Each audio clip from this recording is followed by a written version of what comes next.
At number 10 spot, we have the grave with stairs. Just from the photo alone, this is one of the scariest graves I've ever seen. Easy access to the dead, right? Well, this eerie grave belonged to a girl named Florence Irene Ford. Then in 1871, shortly after her 10th birthday, she passed away from yellow fever. So the reason for the stairs, when the daughter was alive, she was always terrified of storms. So you would get the classic mom taking care of her own daughter. But since she has now passed, the mother decided to build stairs down to her casket in order to comfort her daughter when it got stormy. I mean, it's a really sweet idea until you realize it's also really scary. She would go down these stairs, close a trapdoor above her, sit in complete darkness while singing hymns and songs to her daughter. I could only imagine what the people around must have thought when they heard this type of stuff. At number 9 spot, we have the Devil Worshipper Road. Located in Waynesboro, this road's real name is Waynesboro Shibuya Road, or by its more popular name, the Devil Worshipper Road. I know, I read that name and already knew this story was gonna be all types of creepy. Story goes that a local farmer was struggling financially, so in hopes to provide for himself, him and his family decided it was best to sell his soul to the devil. He documented the creature that approached him as being 7 feet tall, red glowing eyes, and holding a pitchfork. Many people say that when they drive on this road at night, their car shuts down, leaving them stranded. And imagine just being in the middle of this rural highway in the middle of the night with nothing but trees and trees all around you. For some people, the spirits try to taunt them by shaking up their car until they either crash or have to stop driving completely. Then when your car is shut off, some claim that a half goat, half man will stand on top of your vehicle. This is basically the plot of any horror movie ever. But who knows if it's real, because why would anyone want to go to a road named Devil Worshipper's Road in the first place? At number 8 spot, we have the Weeping Woman of Callaway Hall. During the Civil War in Columbus, Mississippi, there were stories of a nurse who started to fall in love with a wounded soldier. After months in her care, the two would share stories and life experiences, but as the soldier started to heal back up, he quickly returned back into battle. He left, and after many years, he never ended up returning back to the woman. The nurse, who was named Mary, was so heartbroken that she ultimately made the decision to take her own life. She did this by jumping off the clock tower in the middle of the night. Now locals claim that her distraught spirit remains by the Callaway Hall tower to this day. The security guards report that their faucets would turn on and off, and these are the faucets with the handles you need to physically turn, not no hand sensor one. And she got her name because she tends to wake up students in the middle of the night by crying at the end of their beds. So just imagine what that would look like. At our number 7 spot, we have McCredit's disease. If you look up McCredit's online, you won't find much about it. However, if you're from Mississippi, you've probably heard older relatives mention it.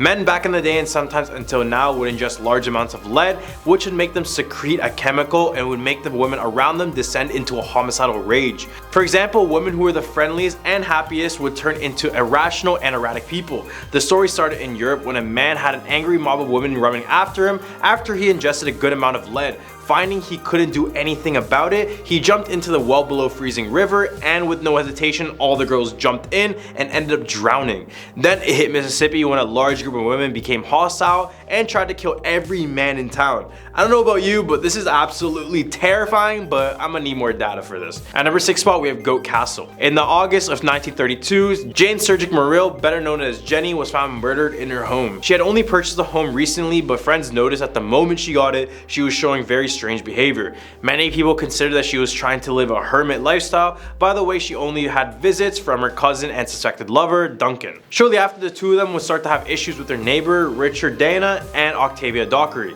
So when she was found murdered, the police immediately suspected it to be the neighbors, Richard and Octavia. Except when the police went to the couple's home to ask questions, the mansion was in complete disarray and was a complete disaster. Painting was peeling, windows were broken, holes were in the walls, and the house was infested with insects. As well, the house contained live animals, including a goat, hence the name. Eventually, the couple was cleared for murder and allowed to go back into their home, except they would pass away shortly. Now it's said that if you walk into the home, you can see an apparition who is believed to be Jenny, seeking revenge for her murder. Right in the hump of our list, we have McRaven Tour Home. This place is sometimes called Mississippi's most haunted house, and for very good reason. The McRaven Tour Home, located at 1445 Harrison Street in Vicksburg, once served as a Confederate campsite and a makeshift hospital. Supposedly, at least 11 people have been buried on the property ground. Many witnesses have reported seeing all of the ghosts who have been buried on the property. These ghosts include Mary Elizabeth Howard, who died during childbirth in the house in 1836. During the siege of Vicksburg, McRaven was transformed into a makeshift hospital. According to local legend, John H. Bob caught some Union soldiers tampering with his crops, became enraged and threw a brick at one of them, and seeking revenge, the soldiers returned later, and that night they killed Bob.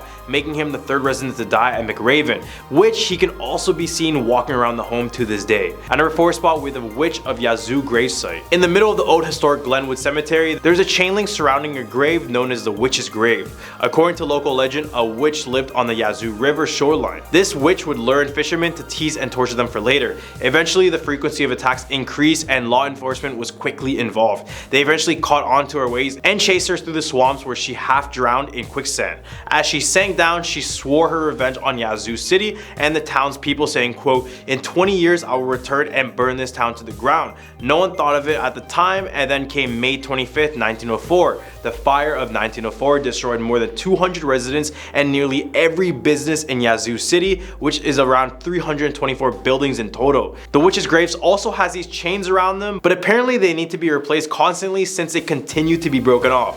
Do you think it's a witch, or is it just some people messing around the cemetery? What do you think? At number 3 spot, we have Witch Dance at Natchez Trace. Staying on the topic of witches, the forest trails of Natchez Trace, located in Tupelo, Mississippi, are said to have been a popular meeting spot for witches back in the day. The sign of the area reads Witch Dance. The very name conjures visions of eerie midnights, swirling back capes, and brooms stacked against a nearby tree. The old folks say the witches once gathered here to dance, and that wherever their feet touched the ground, the glass withered and died, never to grow again. Impossible? Maybe so, but look around. Look for a hidden spot where no grass grows. So basically, when you see dead grass, witches are said to have danced there, and some of these barren or scorched spots of the ground can still be seen to this day. At number 2 spot, we have the Chautauqua Monster. This is basically Mississippi's Bigfoot. So according to the Pike County legend, a circus train was going down the old Illinois Central Railroad, and in a sudden turn of events, it derailed in the swamps near Chautauqua. Except this circus was not like any regular circus. It apparently had many strange critters and creatures on board, one of them being a half man, half ape hybrid, which appeared as a large hairy creature. This creature was very hostile and would attack any person or animal that got too close. So a search party was quickly put together to capture this beast, but they left empty-handed and the monster was never seen again. At number 1 spot, we have Robert Johnson and the Crossroads. This is probably the most original story that related crossroads with selling your soul to the devil. So there's that. So for those who don't know the legend, Robert Johnson was a semi-lackluster guitar player until he decided to journey to the crossroads of Highway 49 and 61 in Clarksdale. This is where he famously made a deal with the devil, where he would sell his soul in exchange for a formidable technique and mastery of the blues. His style did a complete 180, and his style took over jazz with its unique flair. Legend has that 3 of his most hauntingly desperate recordings, Crossroad Blues, Hellhounds on My Trail, and Me and the Devil Blues, are a trilogy of his deal with the devil. And guess how old he is when he died? Yup, 27 years old. Starting off this countdown at number 10, the Cody Road Bridge. The Cody Road Bridge in northern Kentucky is a railroad bridge that runs over Cody Road, right at the point where a creek runs under the road. So you have the bridge running above you, and the road dips somewhat below it. With the creek and low road, this area is prone to flooding when the creek rises. Flooding here is such a common occurrence that swinging gates have been permanently placed on either side of the creek, marked with stop signs to be closed whenever the water starts to rise. The legends of this area revolve around a woman that passed away in one of the following ways, depending on who you ask.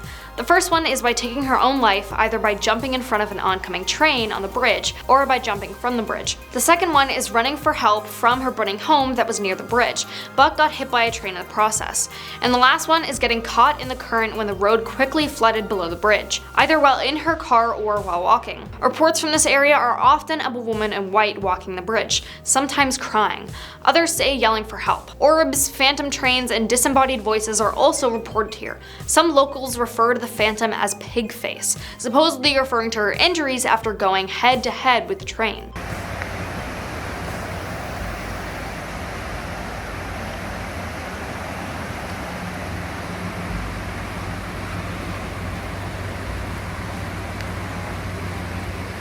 Now on to number 9, Narrows Road. Narrows Road in Angler, Kentucky is supposedly where a ghostly police officer likes to hang out. According to urban legend, while making a traffic stop here sometime in the 50s, he was struck and passed away by a passing car. So now, if you drive along Narrows Road after midnight, or at exactly midnight in some tellings, a 1950s style police cruiser will appear and pull you over. Some versions of the legend say the officer will then come to your car, speak to you, then disappear after walking away, while others say he disappears before even reaching watching you. Number 8. Hillbilly Beast. In the back hills of eastern Kentucky near the Ohio River, something stalks through the trees. Many locals believe that the mysterious creature is the Hillbilly Beast of Kentucky, a Bigfoot-like entity. This creature is said to be gigantic and hairy, smells horrid, glides when it runs, and has yellow eyes and a ferocious howl. Reports of this terrifying monster date back to the days of Daniel Boone, but increasing encounters provided enough interest that History's channel Monster Quest featured the Hillbilly Beast in an episode aired on their 4th season. Number 7. Hot Rod Haven. The place known to local folks as Hot Rod Haven is actually a stretch of Mitchell Hill Road. During the period between the 1940s and the 1970s, the road was a popular spot for teenagers to test not only their racing skills but their bravery as well. However, many of them did not come back from the road alive. Mitchell Hill Road is a winding and twisting road that, over time, has reportedly claimed the lives of more than 25 people in the area. As the driver travels down the hill, they come out of the curves into a short straightaway that abruptly switches back into a banking left turn. Prior to reaching the turn, cars were able to reach very high speeds, which often results in tragedy. Legend has it that a young woman and her date were on their way to a dance on the night of September 23, 1950, when they crashed at the bottom of the hill and passed away. Since that time, reports claim that the girl has been seen wandering the roadway and aimlessly strolling the cemetery at the top of the hill. It was here that she was buried side by side with her young lover. The cemetery at the top of the road is a private burial ground for several local families, most notably the Mitchell and Griffin families. Over the years, the ghostly girl has been dubbed both Sarah and Mary by those who've seen the apparition on the road at night. Number 6. The Hopkinsville Goblins. The Hopkinsville Goblins can also be known as the Little Kelly Green Men. This urban legend came directly from a pair of grandparents who live in Oak Grove and wanted to share the legend. Apparently, there was an alien invasion back in the 1950s. A family had reported that they had encountered little green men that they had been battling. The town did what any responsible town does and decided to host a festival in honor of these guys called Kelly Little Green Men Days Festival. Halfway. Number 5. The Poplick Monster. Outside of Louisville on Poplick Creek, a rickety bridge crosses the water. But beware before you step on it. You may become the next victim of the Poplick Monster. Numerous urban legends exist about this creature's origins and the methods that it employs to claim its victims. According to some accounts, this creature uses either hypnosis or voice mimicry to lure trespassers onto a bridge to meet their end before an oncoming train. Other stories claim the monster jumps down from the bridge onto the roofs of cars passing beneath it. Yet other legends say it attacks its victims with a blood-stained axe, and that the very sight of the creature is so unsettling that those who see it while walking across the high bridge are driven to leap off and take their own life. Whether it's the work of a monster or just due to unfortunate accidents, there's no denying that this is a pretty scary legend. Number 4. Sleepy Hollow Road. Whether you believe in ghosts or not, you have to agree that calling anything Sleepy Hollow is a surefire way to end it with something spooky on your hands. Sleepy Hollow Road, located outside of Prospect, is home to a few urban legends, but I'm just gonna talk about the main one. The Louisville Ghost Hunter Society had investigated a trio of tall tales that took place along Sleepy Hollow Road near Prospect in Louisville. It's said that a black hearse appears out of nowhere, speeds up, and causes drivers to run off the road and crash into a ravine 30 feet below. Cries and screams have been heard under what used to be a covered bridge, called Crybaby Bridge, while settlement women went to allegedly toss their unwanted or sickly children that they couldn't or didn't want to care for. And during the 1970s and 1980s, it is rumored that satanic rituals were performed at Devil's Point. Number 3. The Allendale Train Tunnel. The Allendale Train Tunnel is located south of Cincinnati in the woods behind the Allendale Trailer Park in Ellesmere, Kentucky. Years ago, legend says that a man hung himself from a hook that is set above the tunnel entrance and that his ghost is said to walk the tunnel, or some say appears still hanging from the hook. There are also reports of disembodied voices, as well as screams coming from inside the tunnel. There is sometimes confusion with finding it because it's known as a train tunnel but no trains run through it. It's actually a tunnel for the stream that runs under the tracks. To reach it, you must enter through the woods, travel down a hill, and follow the stream to reach the creepy location that's covered in spray paint and littered. Check that out there. And I'm thinking that's one of the hooks. Looks like it got broke. Yeah, it's definitely one of the hooks there.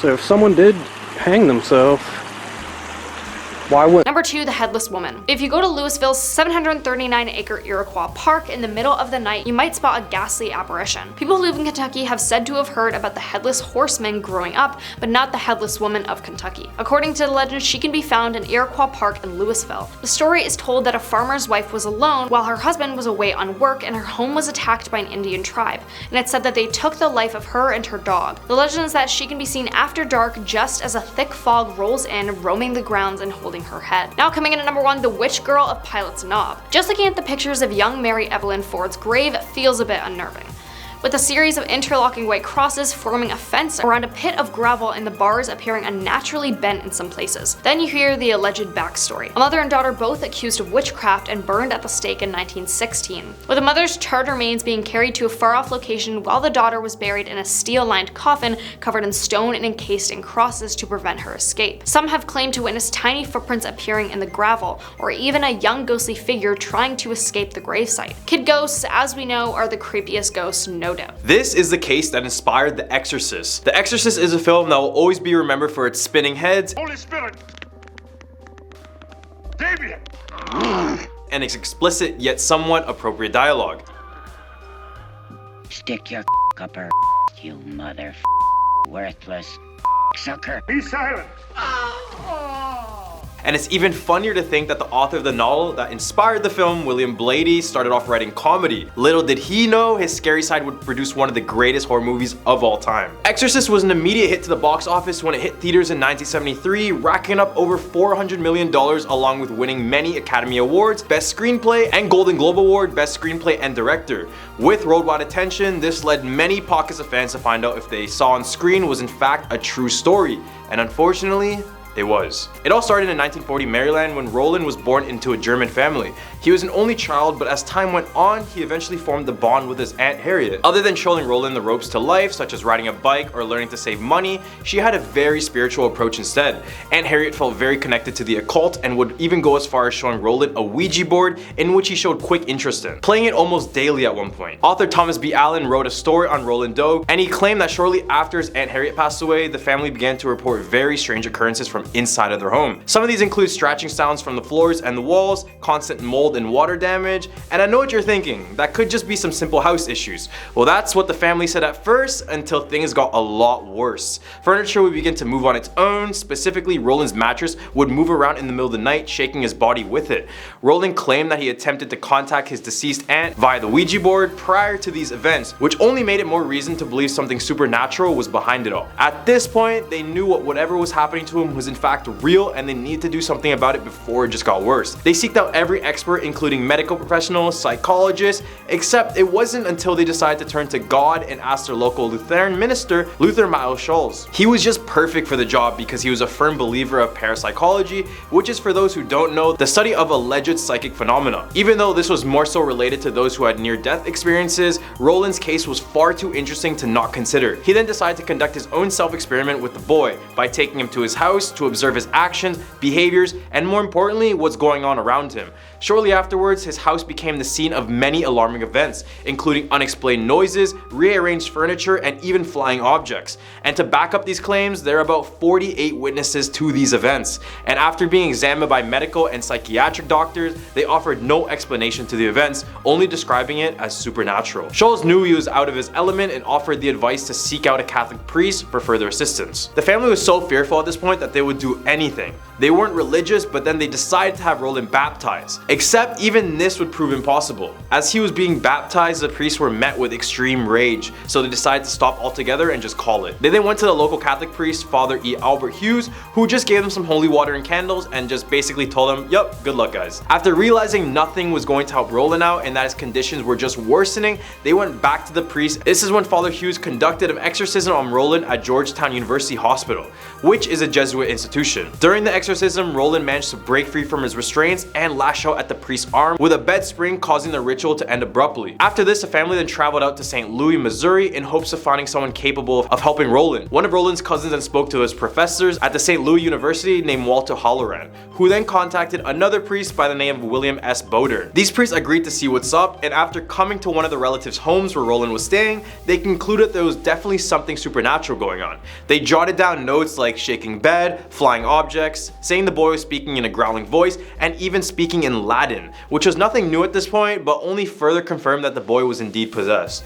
Bodern then went to the Archbishop in order to request another exorcism, in which he was granted. On the final exorcism at Alexian Brothers Hospital, Bodern, along with Father Halloran and Van Roo, took Ronald to deep waters. This is the event that the movie takes parts of because this is where things went from bad to worse. Father Halloran will report in his notes that the words evil and hell would appear on the teenager's body out of nowhere. When the priest called upon the saints of heaven for assistance, this is when they were called the mattress was violently shaken. And when they started to provoke the demon further, the possessed Roland lunged out at Halloran, breaking his nose completely.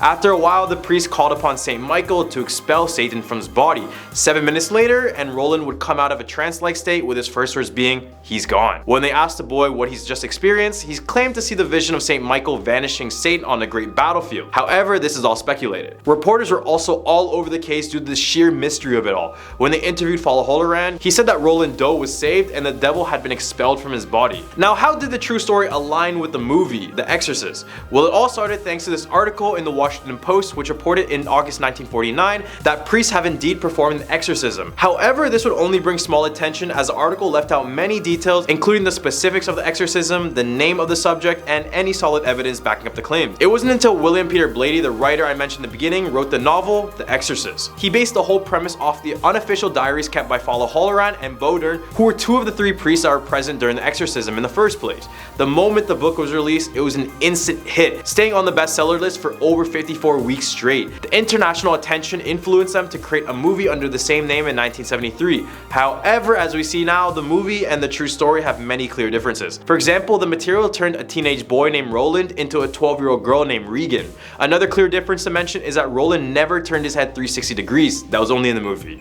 Roland did, however, curse profusely, vomit everywhere, gain scratches out of nowhere, and was even attempting to hurt the priest involved. So despite the movie not being one for one, they did enough to give justice to the true story. It wasn't until 5 years after the movie was released in 1978 when evidence started to convince the public further. Workmen demolishing part of the St. Louis hospital where Roland has stayed were removing furniture. In a locked room, they discovered an unofficial record of his visit tucked underneath a drawer. The document went into detail about those 4 nights the priest tried to exorcise Roland. Both the movie and the true story do have good endings though. Both victims eventually got the demon expelled and live out the rest of their lives. So what happened to Roland Doe after the exorcism? So first of all, as I mentioned, his real name had been confirmed to be Roland Edwin Hunkler. And after he underwent all the exorcisms, he and his family moved back to their old home in the East Coast and lived out a pretty normal life. After a few years, Roland would become a full-fledged NASA engineer, and he remained as one for 40 years. During this whole time, he hid his true identity and the fact that he was a victim of a demonic possession in fear of being judged at his own workplace. As a NASA employee, he had a lot to contribute as well. He helped patent a technology that allowed space shuttle panels to tolerate excessive heat, but apart from these advances, he would always be worried about his past being revealed. An unnamed source claimed, quote, "On Halloween, we always left the house because he figured someone would come to his residence and know where he lived and never let him have peace. He had a terrible life from worry, worry, worry." He would eventually retire at the agency in 2001, and 19 years later in 2020, he would pass away from a stroke. Shockingly, a priest arrived just before his death to give him his last rites, even though he never recalled asking for one. He just thought it was a sign from God and just took it. First of all, the church doesn't believe that every suspected case of demons or possession are true, and the Catholic Church does not fake exorcism. So for all you skeptics, the only reasonable thing to point out is if Roland Doe was acting irrationally, or was he actually possessed by the devil? Skeptic Joe Nico wrote, quote, "Simply no credible evidence to suggest that the boy was possessed by demons or evil spirits, and maintains the symptoms of possession can be childishly simple to fake." Nico dismissed suggestions that supernatural forces made scratchings or even markings or caused words to appear on the teenager's body in unreachable places. He continues saying, quote, "A determined youth, probably even without a wall mirror, could easily have managed such a feat. If it actually occurred, although the scratch messages proliferated, they never again appeared on a difficult to reach portion of the boy's anatomy. On one occasion, the boy was reportedly seen scratching the words hell and Christ on his chest by using his own fingernails." Nicholl would release a longer statement saying, quote, "Nothing that was reliably reported in the case was beyond the abilities of a teenager to produce. The tantrums, trances, moved furniture, hurled objects, automatic writing, superficial scratches, and other phenomena were just the kind of things someone at Roland's age could accomplish, just as others have done before and since. Indeed, the elements of poltergeist phenomena, spiritual communication, and demonic possession, taken both separately and especially together as one progressed to the other, suggests nothing so much as role-playing involving trickery." He concluded by saying that Roland was nothing more than just an agitated teenager. Let me know what you guys think. Do you guys believe in the true story of Roland Doe, or was it just made for quick publicity? This is definitely one of those cases that will make you scratch your head and question what really went down in these hospital rooms. Also, what do you guys think about the movie? After hearing the true story, do you think they did a good job? I want to know all your thoughts in the comment section below. At number 10 spot, we have Black Aggie. Although this statue is beautiful, visitors claim that many spirits crowd around it as well, some believing that the statue is alive altogether. The brown statue belonged to General Felix Agnes and was formerly placed in Druid Ridge Cemetery in 1926, where it stood strong for 40 years until it was relocated to a museum. The townsfolk believe that the spirits of Druid Ridge Cemetery haunted the very statue. They would back up their claims by showing that no grass grew around the statue, and at night it would appear to have red glowing eyes. And many other people suggest that the statue starts to move around the cemetery during 3 a.m. Locals have also laid down warnings such as if you pay Aggie a visit after dark and look into her eyes, you will go blind. And the most popular one is that if you sit on her lap at midnight, you'll pass away within 2 weeks. At number 9 spot, we have Chessie. Basically Maryland's very own version of Nessie or the Loch Ness Monster. Just like the beast from Scotland, Chessie is a large serpent-like creature that lurks in the depths of Chesapeake Bay. Witnesses claim that the monster is around 25 to 40 feet long, and it uses its body as a sine curve to swim around the water. You know, sine, cosine, and tangent, you know. Sightings began in 1977 when the mass hysteria hit the locals, believing that the creature was truly out there, causing disappearances and drownings in the areas. Perhaps Chessie swam away from the area, or maybe it was just the 70s, you know? Everyone just wasn't probably that sober. Also, Steven Spielberg's Jaws came out in 1975, which could have added more paranoia that people had towards the water. At number 8 spot, we have Michael Zittle Jr. Michael Zittle Jr. is considered the Wizard of South Mountain, and with that type of title, you best believe he has something magical about him. Michael was one of the 10 children of German immigrants who settled on the mountain in Zittlestown, including his 6 siblings. The only thing different about the Zittle family, apart from the others, is that they kept many odd traditions and superstitions with them from Germany. The family practiced sorcery and would be found using hex bags. This prompted a young Michael Zittle to carry on the tradition, eventually becoming the town's healer and conjurer. He would garner the nickname Wizard Zittle, and just like any other wizard you see on popular television, Michael had his very own spell book. Although the original writings were in German, he eventually got a few translated and published into a real book. At number 7 spot, we have Spirits of Point Lookout Light. In southern Maryland, looking over the Chesapeake Bay is the Point Lookout Lighthouse. Back in the Civil War, the park around the lighthouse was one of the most feared and notorious Union prisoner of the war camps, where an estimated 4,000 Confederate prisoners passed away on these very grounds. And the worst part too is that even though it was originally designed to hold no more than 10,000 prisoners, at the end of the war it held over 20,000 men. The overcrowding along with the terrible living conditions created hell on earth for many of the prisoners.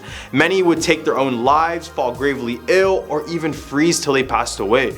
Now the lighthouse in the area is claimed to be America's most haunted lighthouse, with one person claiming that it felt like you're at the end of the world. The first keeper of the lighthouse passed away after only 2 months of working there, and then another keeper claimed to hear door knocks every single time he lived there, but when he opened it up, he would see an apparition jumping down into the water below. At number 6 spot, we have Maud Dyer. Maud Dyer was considered to be one of the first women accused of witchcraft in Leonardtown. She was born in the 17th century when it was a time when people would accuse you of being a witch for literally anything. She's made of wood, and therefore... A witch! A witch! Specifically, Maud Dyer was blamed for the plague of influenza that hit the whole entire town. Eventually, people began to rally up and set fire to her small hut in the woods. Although she managed to escape, her body was found frozen near a large rock. When the townsfolk removed her body, they noticed that an imprint of her right hand stayed on it, which led many locals to believe that she placed a curse on the town. And the craziest thing is that the rock with her imprint is still there to this day. Local legend has it that the rock itself is cursed, and that people who go near it or touch it will experience misfortune, including dizziness, fainting, illness, and a bunch of other bad things. They also say her spirit haunts the entire town to this day. Right in the hump of our list, we have Hager House. After standing for nearly 300 years, this old house in Hagerstown is believed to be infested with poltergeists and a whole load of other demons. This is because 13 people are said to have lost their lives in this very house. After it was handed down by its original owner, the house was used for rent during the Civil War all the way until World War II. However, in the 1840s, a large number of family members who lived in the house passed away. For example, Micah and Catherine Hammond's 4 children passed away in the span of 3 months in 1844. Just before this, in 1838, Alex and Susan Armstrong passed away along with their 3 infant children. So just know nothing good came out of this house, only bad things. When people visit the house today, they claim to see the spirit of a little girl who on some occasions is felt latching onto women as if they're tugging them not to leave the house. As well, there is said to be a lady in green who is looking out of the window and is walking around the halls that night. At number 4 spot, we have Crybaby Bridge. There's basically a Crybaby Bridge in every single state we cover, so it's no surprise it makes its way into our Maryland video. The Crybaby Bridge in Maryland is a popular yet horrifying spot located on the line between Prince George's and Anne Arundel's counties. The legend of this bridge goes that in 1970, a pregnant teenager was left abandoned by the baby's father. After she gave birth to the child, her family condemned her actions and tormented her with physical and emotional abuse.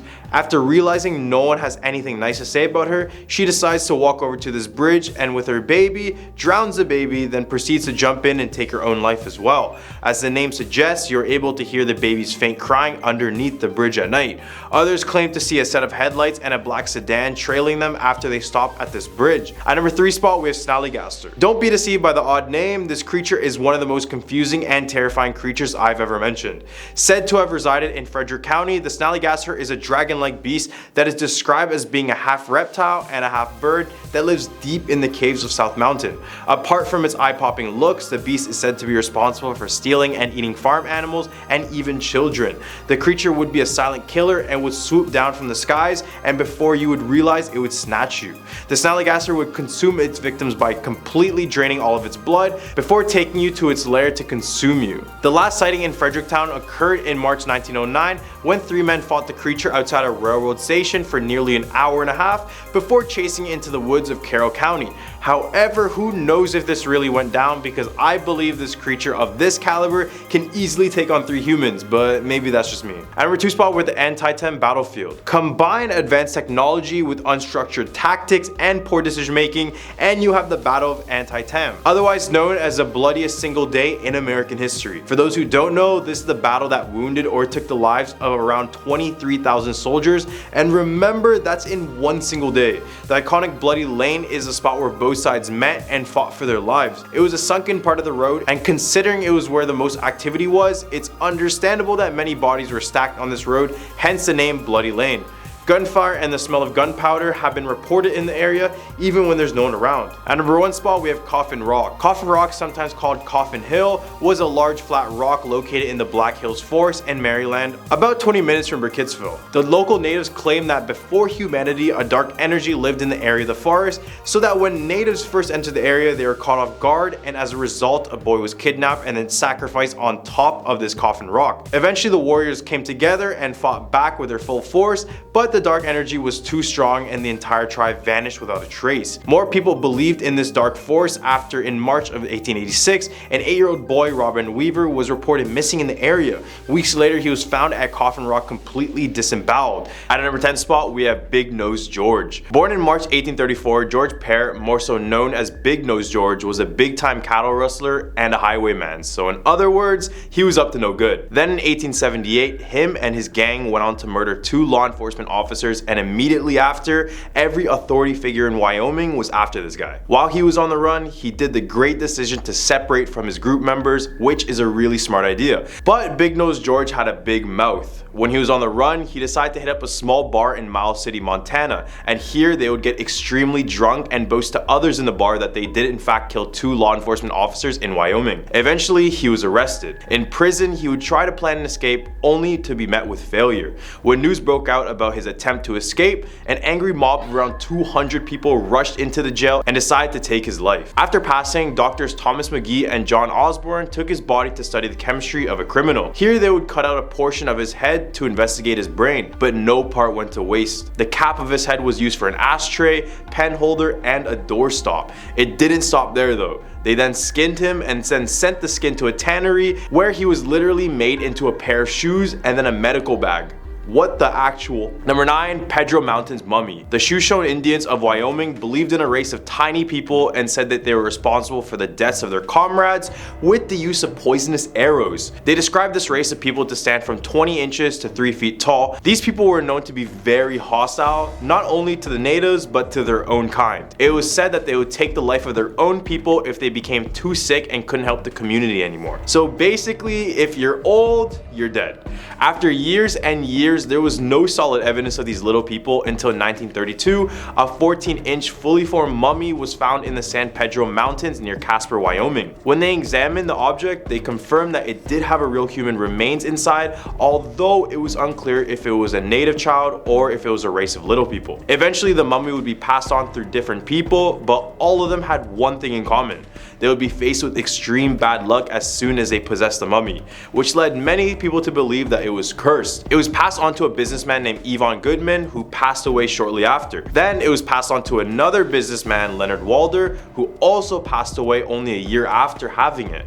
Now the whereabouts of the mummy are completely unknown. At number 8 spot, we have Ghost Ship of Plate River. If you visit the Pathfinder Dam on the North Plate River, there's a small chance you might find a glimpse of the ghost ship. It's believed that every 25 years, a death ship appears out of the midst near the dam. The first ever recorded sighting of this eerie vessel was in 1862 when a trapper named Leon Weber reported a large wave of fog, then saying it took the form of a sailing ship with a mast and sails covered in silvery shiny frost. He said he saw people on board, but they're all covered in this shiny frost. When he looked closer, he saw someone that looked exactly like his fiancée at the time as well. He then returned home from work a month later and discovered that his fiancée passed away the day he saw the ship. Then there was another sighting 25 years later in 1887 when cattleman Gene Wilson saw the exact frosty ship appear out of nowhere. He would also report people on board, but all of them were frozen, and as soon as he went home, he found out that his home was burned to ashes and his wife was lifeless 100 yards from the house. Number 7, Francis E. Warren Air Force Base.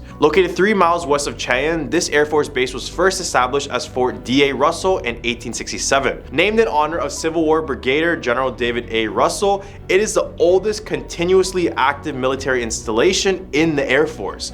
Along with these old buildings, the legends are told that many of the old cavalry soldiers also continue to linger, often seen walking up the grounds or in the dormitories. Another story tells of a spirit that is said to harass female members of the security team. One of the most famous stories on the base takes place in Quarters 80, often referred as the Gus Quarters. During the early days, Quarters 80 was home to a young officer, but unfortunately for him, he was out on duty for the majority of the time, so one day he came home very exhausted and found a soldier entertaining his wife in their bedroom. The husband was furious and was looking to eliminate the man by any means necessary, but the soldier decided to make a decisive action and leap out the window. Instead of escaping, he accidentally hung himself by getting stuck on the clothesline outside of the home. Ever since this moment, the Gus Quarters are known for their supernatural activity, from objects being thrown across the room to just being grabbed out of nowhere. Number 6, the ghostly bride of Plains Hotel. In the Plains Hotel of Cheyenne, Wyoming, locals claim that there is a spirit of a bride that haunts everyone who steps in. Story goes that a lady named Rosie and her groom were on their honeymoon at the hotel.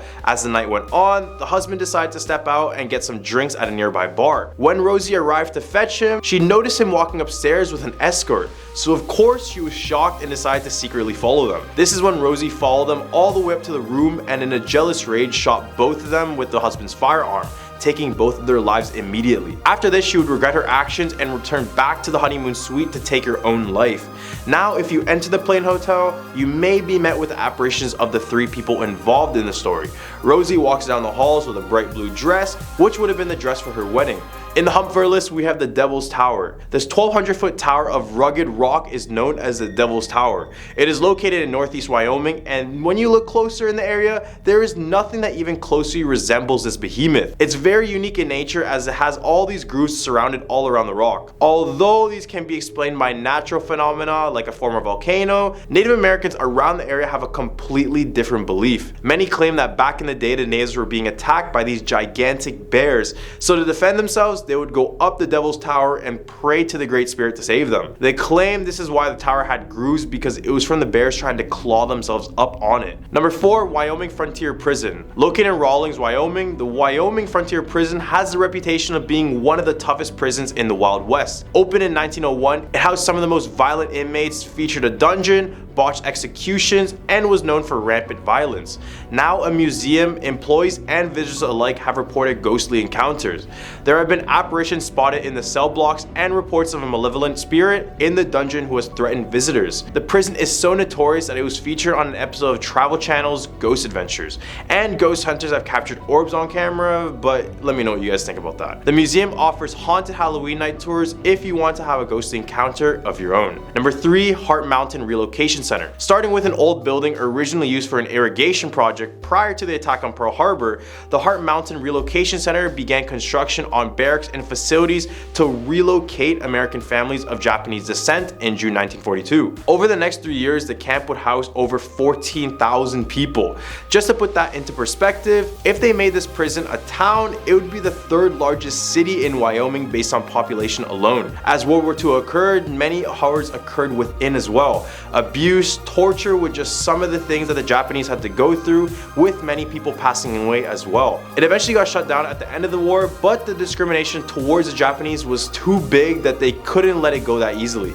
Today, the camp has been reinvented to be an informational, interpretive center, educating Americans about this dark time about our past. People working at the place claim to see these shadow people in the halls when it gets dark as well. Number 2, Old Faithful Inn. This is yet another story of a deadly wedding. I don't know what it is in Wyoming, but what's with all these bloody wedding stories? Are y'all not happy there? Built in 1903, Yellowstone's Old Faithful Inn is considered a National Historic Landmark. This, of course, means that it comes with some haunting tales. The Headless Bride of the Old Faithful Inn is the story of tragedy. A wealthy woman from back east fell in love with a con artist, told by her family that if she marries this man, they would disown her. She then took her inheritance and ran away with him. On their honeymoon in Yellowstone, he chopped off her head and ran away with her money long before they found the body. Now the Headless Bride has been spotted wandering the hotel in search of her lost love. All the way at our number 1 spot, we have the Sheridan Inn. The Sheridan Inn has been a community landmark for nearly 130 years. Miss Kate, one of the beloved employees and patrons, is said to have never left. In 1901, Miss Kate moved to Sheridan and began working at the inn. She moved into a room on the 3rd floor in 1906, where she would spend the rest of her life. A friend placed her ashes in the walls after her death in 1968, all while the inn was being renovated. Starting off at number 10, we have the ever popular Hell's Gate Bridge in Oxford, Alabama. This is no London Bridge, despite the fact that it is falling down, but a more sinister bridge that harbors the characteristics of a living hell. Hell's Gate Bridge got its name because it's said that when you stop on the bridge and glance over your shoulder, the road begins to resemble a fiery gates of hell. And if you're not scared from a mere opinion, in 1950, a young couple's car drove directly off the bridge, killing both of them. And it said if you stop at the bridge with your lights off, a member of the couple enter the vehicle and leave a wet spot on your seats. The bridge has now been cemented off due to its poor condition and to stop those who are too curious for their own liking. At number 9, we have the Alaskan Triangle. Imagine the Bermuda Triangle, but cold and on land, and then we have the Alaska Triangle. This is a piece of untouched wilderness where mystery lingers and the unknown spreads. This triangle connects from Alaska's largest city of Anchorage to Juneau in the southeast and Barrow in the north. Over the past 50 years, over 20,000 people and several planes have gone missing in the area. The mystery of the disappearance is inconclusive, but many of the surrounding indigenous tribes, including the Tling tribe, claim that restless demons and trickster spirits lure people to an icy death. Specifically, there is a shape-shifting demon called the Kushtaka, described to approach those who are lost or weak. And once your trust grows with them, they will drag you deeper into the wilderness and tear you limb for limb, preventing your soul from reincarnating. In other words, this place is not the most ideal backpacking spot. You can't believe what we have at number 8. We have the ghost of Stowe Lake. Situated by the largest body of water that borders the beloved Golden Gate Park in California, a young mother and her baby daughter decided to take a stroll and enjoy the scenery. Eventually, the mother would be distracted while speaking to another lady in the park. Due to this distraction, her baby daughter rolled away and ended up in the lake. Like any mother, she started to panic and jumped in the lake attempting to save her daughter. This was the last time the woman was seen. Now, there are reports of women sobbing when there's no one around.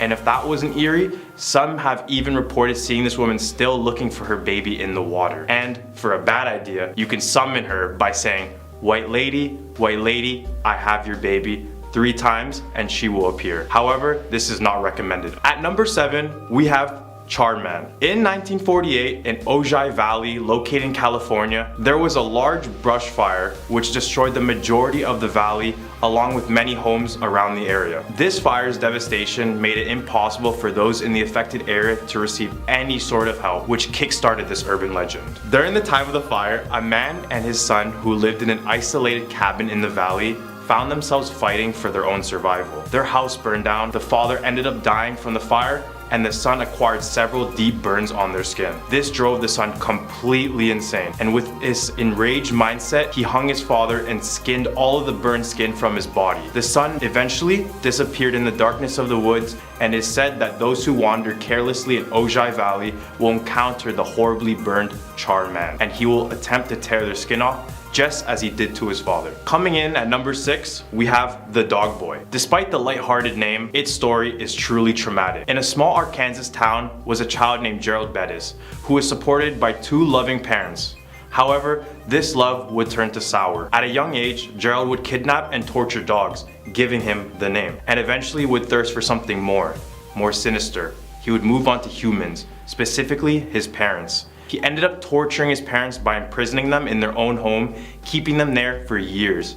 Eventually, the father would pass away in the home, ending his tortured existence, and it's still believed that this house is still haunted from the spirit of Gerald and his father, with consistent light flickers, moving objects, and cold spots. Taking our number 5 spot, we have the Dark Watchers. The Santa Lucia Mountains, or the Santa Lucia Range, is a rugged mountain range located in the coastal area of Central California. For many years, people have looked up at these tall peaks and spotted tall, cloaked figures looking down at them, and in the blink of an eye, they're gone. These 7 to 15 feet tall mystical entities stand motionless, wearing only a black coat and a broad brim hat. Sightings were reported all the way back from the 1700s, when the Spanish had just arrived on the land and noticed these tall dark watchers on the mountain. Despite these entities not doing any physical harm, they're always watching people in the area, making them feel worried and scared of the feeling of not being alone. Here we have at number 4, the Hugging Molly. In Abbeville, Alabama, there is said to be a phantom-like 7-foot tall woman dressed in all black with a large brim hat. If you ever saw the Woman in Black movie, you could get the idea of what I mean. Legends say she will appear to children, squeeze them tight, and then scream in their ear. Other than this, she is said not to have harmed them. There are also tales of how she hugs some to death. Their intentions to hug is said to be from losing her only daughter and hugging her while she had already passed. Who knew a hug could be so bad? Stealing the number 3 spot, we have the infamous Skinwalker. In Arizona, there is a mythical creature which can shed its own skin, like how a snake sheds. Skinwalkers are humans who possess immense supernatural power,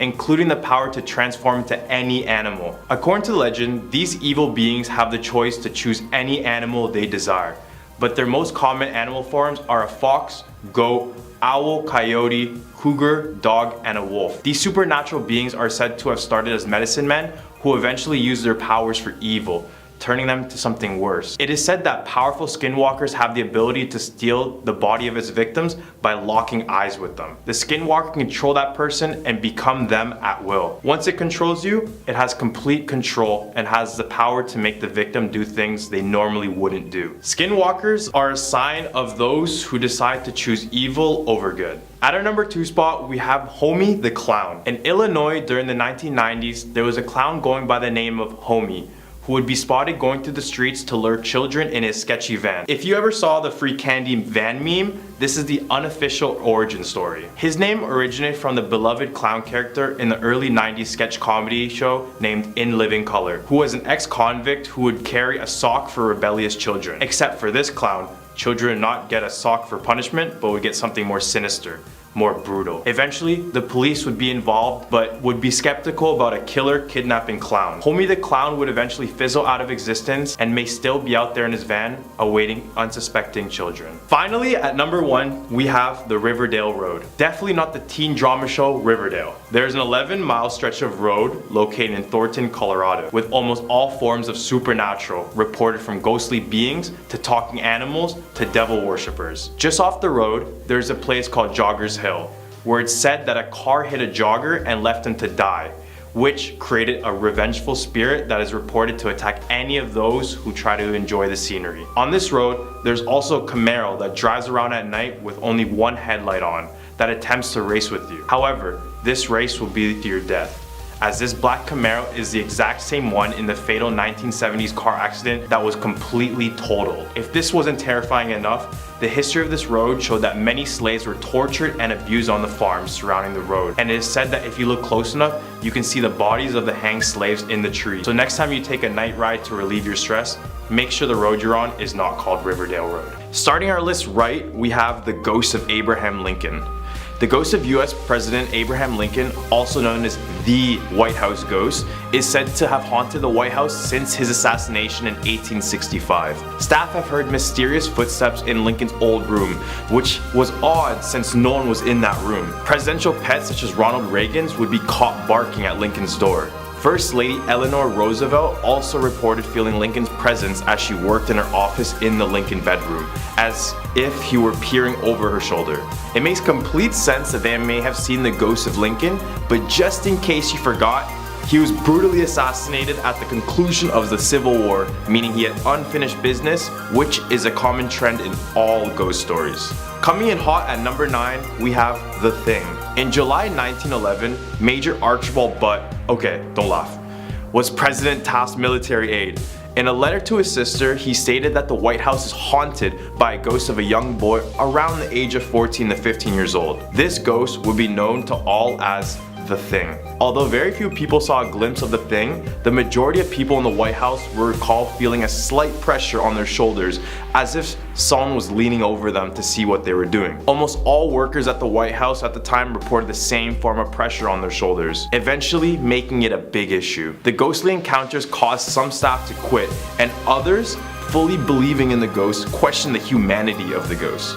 Others had thought it was the spirit of Lincoln's son, Willie Lincoln, who passed away at 11 years old. It's crazy to think that everyone has experienced the same phenomenon. It would be rather hard to think this is faked. The Lincolns are back at it again at number 8, but this time we have Mary Todd Lincoln. Wife of Abraham Lincoln, Mary was said to practice spiritualism in the White House frequently. Influenced by the death of her second son, spiritualism was practiced by Mary to communicate with him and others she held dear in the afterlife. She would report speaking to her late son daily and would also conduct seances within the walls of the White House. As word broke out, desperate families would come to her seeking the unknown. And in the midst of the Civil War, many widowed wives went to speak to their husbands. Mary would begin to notice strange things in the White House, such as hearing stomping and swearing in the room of former President Andrew Jackson, known as the Rose Room. Could it be her interest in spiritualism that introduced more of the supernatural into the White House? Taking our number 7 spot, we have William Henry Harrison. He was the 9th president of the United States and holds the record for the least amount of time as president, just at 31 days. But his ghost has been there way longer than that. Passing away from pneumonia, William Harrison would also be the first person who died in the White House. Not the greatest achievement, I guess. Now witnesses report unexplained noises from the attic, specifically over the area of the yellow oval room. Now there's a complete 3rd floor that replaced the attic. However, workers still report seeing Harrison roaming the halls and in his room. His apparition appears to take on a blue glow with him, coughing profusely due to his pneumonia. Although no harm has been done by his ghost, the 3rd floor seems to be voided as much as possible to those who work at the White House. Stealing our number 6 spot, we have the British soldier fire starter. It was the War of 1812 and the Great Burning of Washington occurred, a British attack on Washington, D.C. In this attack, many important buildings in the capital were burned down, including the White House, then called the Presidential Mansion. Then things got unexpectedly worse for the British. As the US government fled the White House, the British thought victory was near, but then a grand-scale thunderstorm alongside a tornado swept the area around the White House, killing both British soldiers and American citizens in the process. If you can imagine a Michael Bay movie, that's exactly how I picture this moment going down. Now, it is said that a lonesome British soldier whose garments date back to the 1800s appears on the White House lawn every now and again. It is said that this soldier is still roaming around the lawn of the White House with a rather large torch, almost as if the flame was eternal. Right in the hump of our list, we have Dolly Madison. The ghost of Dolly Madison, who was the wife of 4th President James Madison, was reported countless times visiting the fabled Rose Garden outside the White House. She was originally thought to be the first who cared for and nurtured the garden, but the Rose Garden was actually created by First Lady Edith Wilson. The story goes that President Woodrow Wilson's wife, Edith, asked a few employees to transfer the garden to a different area, but as they were following her orders, they were met with the angry spirit of Dolly. They were chased away from the area, and ever since, the rose garden has remained in the exact same spot where Dolly Madison wanted it. At number 4, we have the demon cat. Spotted time and time again around the White House, the demon cat takes on many different variations to different people, appearing as a normal sized cat and as large as an elephant to others. The Secret Service has reported seeing paw prints around the White House, which is surprising since no pets are allowed in the White House. The weird thing is that the cat only appears during a presidency switch or a national tragedy. We can call it the bearer of bad news, and potentially this is where we get the idea of an unlucky black cat. High up in our number 3 spot, we have Anna Surratt. Anna Surratt is the daughter of the Lincoln assassination conspirator Mary Surratt. Mary was the first woman who was executed by the federal government due to her intentions to assassinate Abraham Lincoln. Her daughter Anna would travel to the White House to speak with President Johnson, but would be denied any sort of entry. Her daughter Anna desperately did everything in her power to stop the execution, but to no avail. Her mother would pass. So here's where it gets dicey. It was reported that the ghost of her would still visit the White House, with knocking that got louder and louder. Workers could hear her pleading to spare her mother's life, and every July 7th, she would just be sitting on the steps sad, since this is the day her mother's execution occurred. Coming in at number 2, we have Abigail Adams. The wife of President John Adams, Abigail, was known to enjoy her daily laundry, treating it like self-care. However, after her death, she would still be seen doing it. White House workers reported seeing her ghost doing laundry in the exact same pattern that Abigail did it when she was alive. Abigail's pattern consisted of hanging her wet laundry in the East Room, because it had the most sun, meaning it would be the warmest. And in the afterlife, she's still doing it. President Taft even reported seeing her ghost, reaching out to grab the laundry to the East Room for hanging. The White House has then changed the location of the laundry room. However, staff working in that area would report smelling wet laundry and lavender in the room. I don't think anyone can stop her from doing laundry. Taking our number 1 spot, we have the red phone.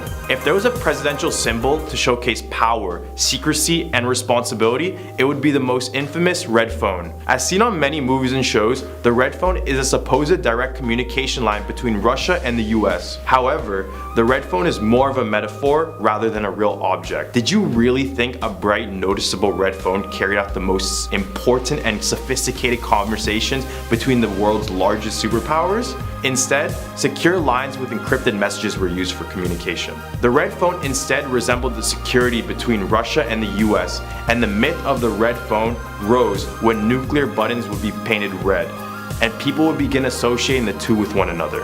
Makes you think that if this red phone resembled the security of these two nations, all it would take is one bad fall and security be blown and an all-out war starts.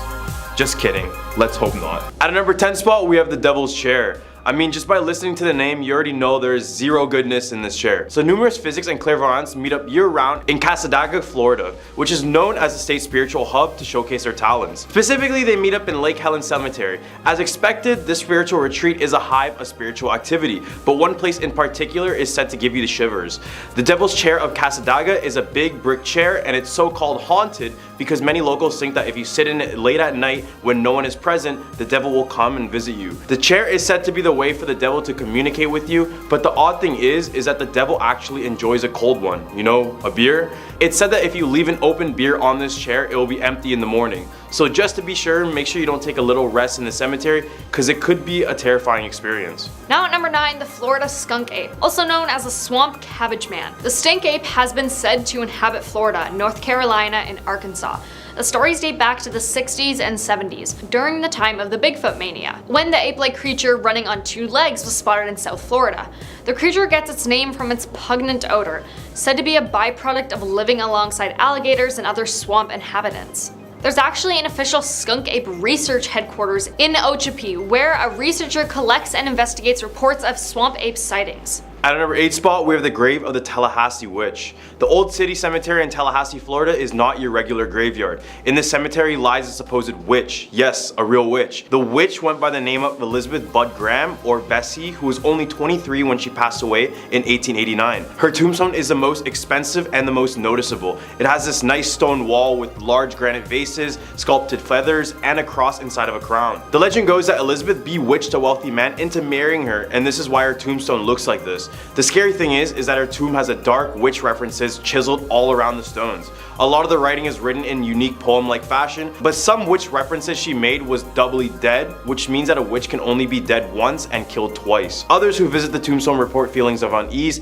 and they often report strange individuals leaving items at the tomb. To this day, it's said that the fellow witches often visit the grave to leave gifts for Bessie. Now at number 7, Spook Hill. In Lake Wales, there's a gravity hill that freaks out those traveling through by car. Stop your car in the right place on Spook Hill, put it in neutral, and watch as your vehicle rolls up the hill. On North Wales Drive, a sign says this: many years ago, an Indian village on Lake Wales was plagued by raids of a huge gator. The chief, a great warrior, killed the gator in a battle that created a small lake. The chief was buried on the north side. Pioneer mail riders first discovered their horses laboring downhill, thus naming it Spook Hill.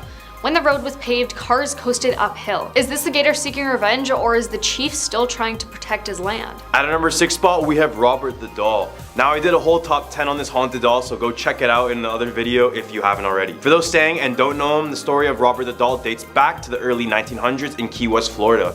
A young boy named Eugene was given this doll and he named him Robert. Everything was good until the doll started to act super strange one night. On this night, Eugene woke up and looked at his bedside, and scary enough, the doll was facing and staring right into his eyes. Eugene's mother heard the boy scream, but as she was running to the room, she heard furniture banging all across the room. When she finally got into the room, it was completely wrangled up with Robert the Doll sitting on the edge of the bed. They then decided to lock Robert into the attic, but at night they would hear Robert's footsteps above them. Then when Eugene passed away, Robert the Doll claimed the life of a 10-year-old girl, and the girl's parents reported that the daughter would complain about hearing the doll at night and seeing it walk. Halfway at number 5, Death Bridge. The Sunshine Skyway Bridge was a modern beauty when it opened in 1954. The bridge spans the mouth of Tampa Bay, connecting St. Petersburg on the north side with Bradenton on the south. But due to its height, it's also been an infamous spot for jumpers taking their own lives over the years. More than 200 people over the decade, according to some reports. Drivers on the bridge have also reported seeing a beautiful blonde hitchhiker on the bridge. When they pick her up, she begins to cry as the car approaches the top of the span. When the driver turns around to ask what's wrong, the woman has vanished. In 1980, the bridge was struck by a cargo ship, collapsing the central span and taking the lives of 36 people. At a number 4 spot, we have the Pensacola Lighthouse. Legend says that a couple known for having constant fights owned the property. After a decade of living there, the lady randomly decided to take her husband's life, but she wasn't done yet. She proceeded to chop his body up in over 1,000 pieces and bury the pieces all around the lighthouse. The lighthouse's property also served as a place to treat Civil War soldiers, and many have passed away at the property as well. Visitors of the lighthouse claim to hear footsteps when no one else is there, and hearing their names being called throughout the whole building. Now the site is being controlled by the United States Coast Guard, and they even allowed ghost hunters to investigate the area in an episode. Season 5, episode 5, if you guys are wondering. Now at number 3, Sunland Hospital. Have you ever heard of Sunland Hospital in Orlando? It served as a tuberculosis hospital and later evolved into a training center for children with special needs. The facility closed after allegations of abuse and neglect and health code violations. The main patient building was turned into a park, and reports claim that ghostly patients still hang around. Park visitors reported hearing children's laughter when no children were around, and strange lights. Some also claim swings and other playground equipment moved by themselves. Apparently, after being torn down in 1999, all of that remains of the Sunland facility is the old administration building. There was a Sunland Hospital in Tallahassee too, but the location closed in the 80s after reports of experiments and an apparent lawsuit filed claiming abuse occurred at the hospital. The state of Florida then closed all Sunland facilities in 1983. 2 spot, we have the Bloody Bucket Bridge. Yeah, sounds really nice. During the time of the Civil War, an African-American couple moved and settled in Wauchula, Florida. The woman worked as a midwife and she was pretty content with her situation. As time passed by, the wife started to act unstable, and it was all due to the memory of her own child being stripped from her life during the Civil War. Haunted by the event, she took it on her own to suffocate babies as they were being born, and what's worse is that she told the parents it was a stillbirth. Then it said that she would take the remains of the baby to her husband, who would help grind them up and place them in a bucket. Later, she would take these buckets to the bridge and dump them into the water, hence the Bloody Bucket Bridge. People claim that if you visit the bridge on a full moon night, the water will appear red in color, looking like the blood of the baby she took. Now taking our number 1 spot, Devil's Tree. Inside Port St. Lucy's Oak Hammock Park sits an old oak tree that locals say is evil, or more accurately, that something evil occurred there and it still haunts the land. In 1971, before the park was established, Gerard Schaefer, an ex-deputy for the Broward County Sheriff's Office, assaulted and took the lives of two 19-year-old girls, Paulette Goodenough and Barbara Ann Wilcox, then buried them beneath an old oak tree. He was then arrested for homicide and stabbed till he passed away in prison in 1995. The girls had been missing since January 8th, 1973, but their bodies weren't discovered until 1977, when two fishermen noticed bones protruding from the ground. Local legends and ghost stories about the area include claims of blood-curdling screams erupting from the surrounding woods, ghostly apparitions, and camera malfunctions near the Devil's Tree. Police have responded to numerous calls claiming devil worshippers in hooded robes were performing rituals there. In 1993, the local pastor conducted an exorcism and put up a cross at the site. Numerous efforts to cut the tree down failed when chainsaws malfunctioned or axes broke. Starting our list right, at number 10 we have mysterious origins. I think it's best to introduce this doll by sharing its disturbing origins. According to legend, in the early 1900s, a wealthy American family known as the Ottos committed an unspeakable offense against their young maid from the Bahamas. In an act of retaliation, the maid gifted the young Otto boy Eugene a dog named Robert who had been cursed by a voodoo priestess. In the following years, Eugene would be uncomfortably close to the doll. He would speak to it as if it was a real person and would come violently angry with anyone who just looked at it without his permission. Looking without permission meant that they were being disrespectful to Robert.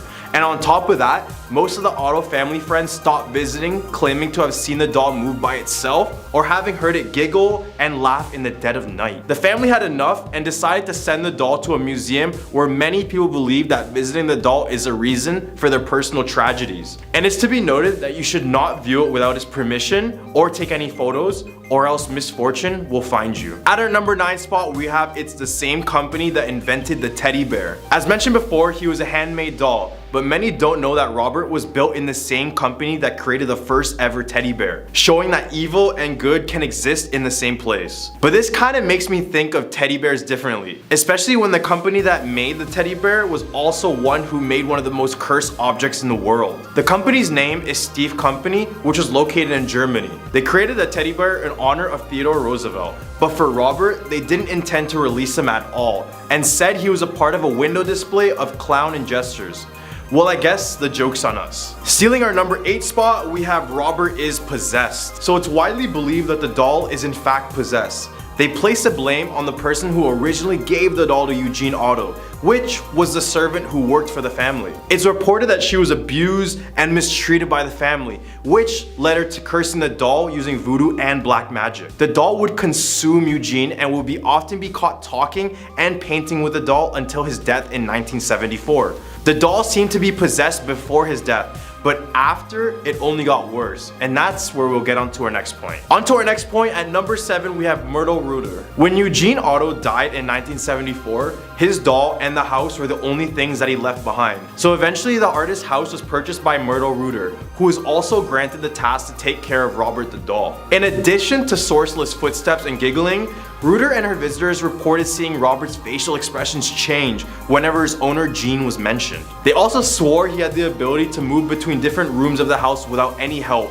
And her 10-year-old daughter would find Robert in the attic where she claimed he was alive and trying to hurt her. After 20 years, she had enough and finally decided to donate Robert to the Fort East Martello Museum in Key West, Florida, where he still resides today. On to our next point, at number 6, we have Fort East Martello Museum. Now the doll haunts a small museum in Key West, Florida.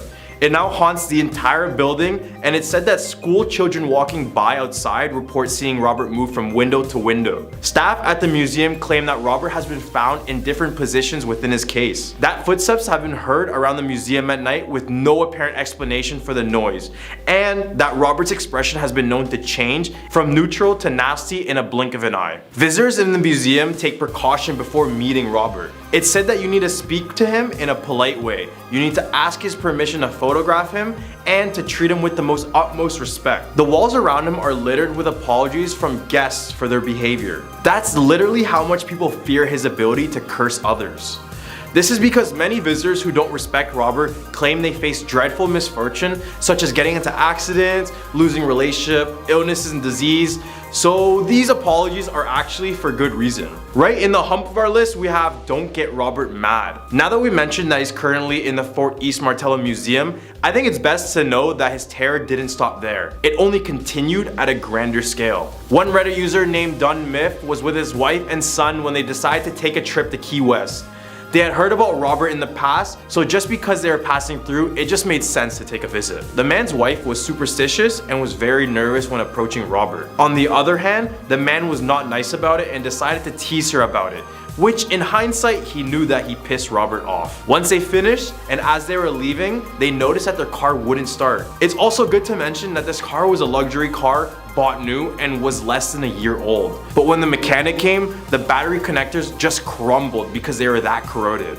The mechanic claimed he had never seen anything that bad. This led the husband to walk back to the museum to apologize to Robert. I know, creepy stuff. All the way at our number 4 spot, we have Robert moving his foot. A lot of people decide to record Robert as they visit the museum. Many don't really record anything supernatural, and besides, they are usually stressed because of the conditions needed to visit Robert. As mentioned already, you need to ask permission to take pictures or videos or even talk to the doll. If not, people claim bad luck and negativity in their lives. So here's a video of someone showing Robert the doll.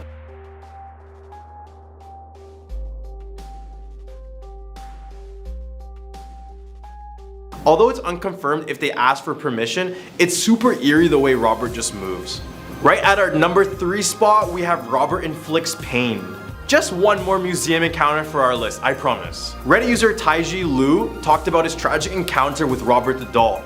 He was super excited to see the doll.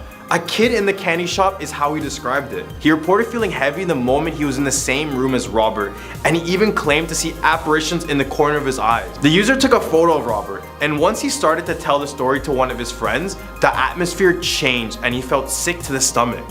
As they rode back home on their bikes, the kid would fall off and dislocate his knee, and to this day, he would still blame it on Robert the doll. We're almost done, and at our number 2 spot, we have Ozzy Osbourne. I know it's a bit random, but I wasn't surprised that Ozzy Osbourne had a connection to this cursed doll. Just in case you've been living under a rock, Ozzy Osbourne took over the 70s with his heavy metal vocals and personality. In this series, Ozzy and Jack's World Detour, they decided to pay a visit to the doll. During the visit, Ozzy and his son did apologize and ask for permission, but the doll just didn't seem fazed. Do you believe in that voodoo? I think that's some weird superstition. After this occasion, Ozzy had a terrible 2019. He took many serious falls, causing many major bruises and cuts. He underwent neck surgery, he got an infection in his hand, and was hospitalized for a flu. He blamed all of this on the cursed doll. Sorry, Robert. Sorry, pardon. So if Ozzy Osbourne speaks, we listen. At our number 1 spot of our list, we have an inspiration from Chucky. One of the most influential horror films of all time is 1980's Child's Play. This starred the infamous killer doll Chucky. Even though he isn't a real person, he is based on a real figure. And you guessed it, it's Robert the doll. These stories have very many similarities. Like Robert, Chucky was a gift to a little boy who at first saw Chucky as his best friend and primary companion. Chucky's tale also parallels Robert's because they are both living dolls who cause chaos wherever they go. Both these dolls are just entities of mischievous deeds. Starting off this countdown at number 10, the Meg. Researchers have pinned the date of the megalodon's extinction to about 2.6 million years ago, roughly when the great white shark was just becoming established. However, a doctor pointed out that the megalodon likely lived in water no more than 200 meters deep, in and around coastal areas. We would, she says, have noticed something of the megalodon's size if it was swimming off our shores, but what if that's not where it's living? Explorers began to probe the Mariana Trench in the late 1800s using rudimentary equipment, but it was impossible to get the full picture of the trench without sending someone down. That's only happened once in history. In 1960, a researcher and US Navy lieutenant took a Navy submarine into the depths. Due to the pressure, they couldn't stay very long, but when they turned on the submarine's floodlights, they were shocked to see fish. Until then, it was thought that no creature could live in such a harsh environment. So who's to say the Meg couldn't live down there? Over the years, reports of megalodon sightings have emerged all over the internet. A lot of them claim that these giant sharks never went extinct.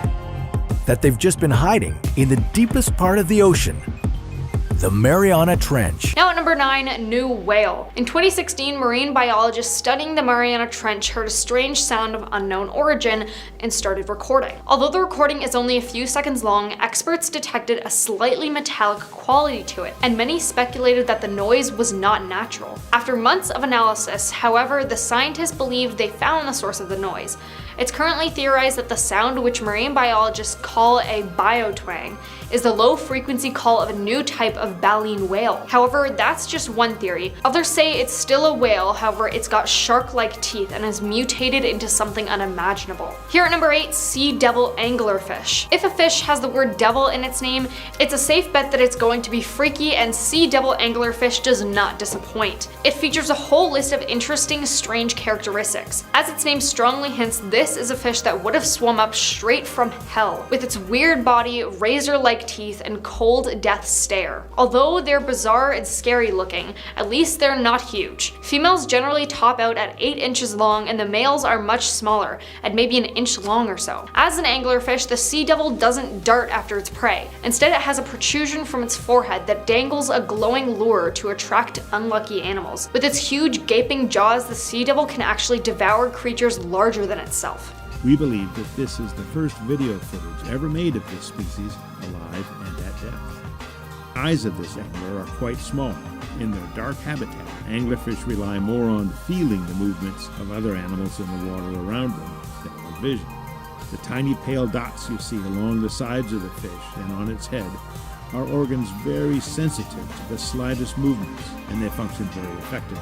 Now coming in at number 7, goblin shark. The goblin shark is a rare species of shark. Its unusual and creepy appearance is often described as fossil-like. It has pink-toned skin and a distinctive snout shape. It is elongated and flat, with a protruding jaw and skinny, incredibly sharp teeth. They can grow to be about 10 to 13 feet in length, and they are rarely seen by human beings. It's still unclear what the unusual snout is for, but the older they get, the deeper they dive. Most goblin sharks are 10 to 12 feet long, but they can grow much bigger.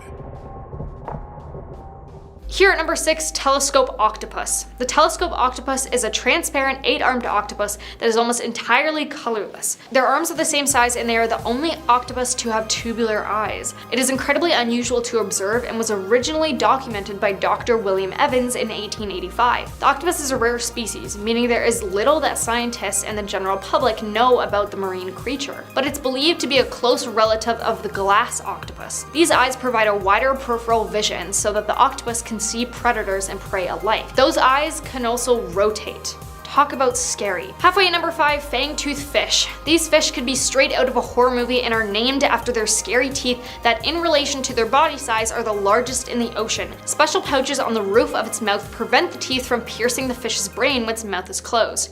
Fang-toothed fish do not have good eyesight, and they are believed to hunt by literally bumping into their prey, sensing vibrations and movement in the water. Now at number 4, deep-sea hatchetfish. There are a lot of odd-looking fish in the sea, but not many of them resemble humans' hand tools. The deep-sea hatchetfish resembles a silvery swimming hatchet. There are more than 40 species of hatchetfish. All of them have ridiculously skinny bodies, and many of them have shiny scales too, which adds to the metallic hatchet-like appearance.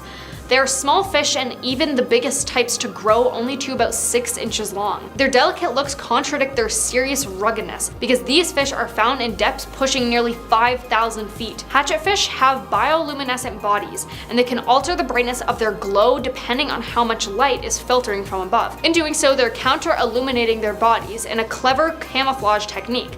Their dim, self-produced light reduces their silhouettes, making it much more difficult for predators to spot them from below. Now at number 3, comb jellyfish. The comb jelly is a beautiful oval-shaped animal with 8 rows of tiny comb-like plates that it beats to move itself through the water. As it swims, the comb rows break up light to produce a shimmering rainbow effect. Comb jellies are gelatinous creatures with luminous body structures as they diffract any light that falls upon them.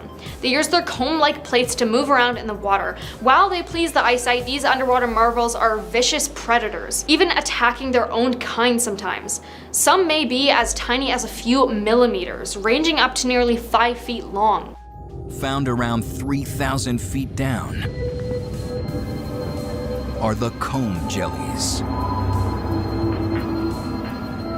That's light refracting off thousands. Here at number 2, frilled shark. The frilled shark was discovered in the 19th century by a German who studies fish.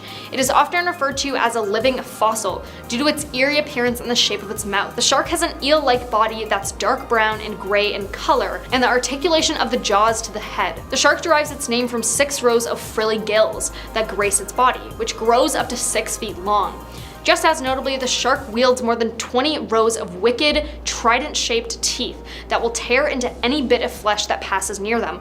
Frilled sharks probably spend most of their lives near the ocean's bottom, and they like waters more than 4,000 feet deep. On the rare occasions that people snag them and bring them up to the surface, the sharks almost always perish immediately, making it very difficult for people to observe their behavior and life cycles. For years, many people assumed that frilled sharks swam and hunted like eels. Now coming in at number 1, zombie worms. Now I know what you're thinking, oh well, how can a worm be scary? Well, let me tell you. Zombie worms are also known as ocedox. The word ocedox means bone eater in Latin and refers to the worm's ability to dig into and eat bones from whale carcasses. They do so in an attempt to reach lipids enclosed in the bone. They use special root tissues for bone burrowing. So if you ever come near one of these things, I suggest getting as far away as possible.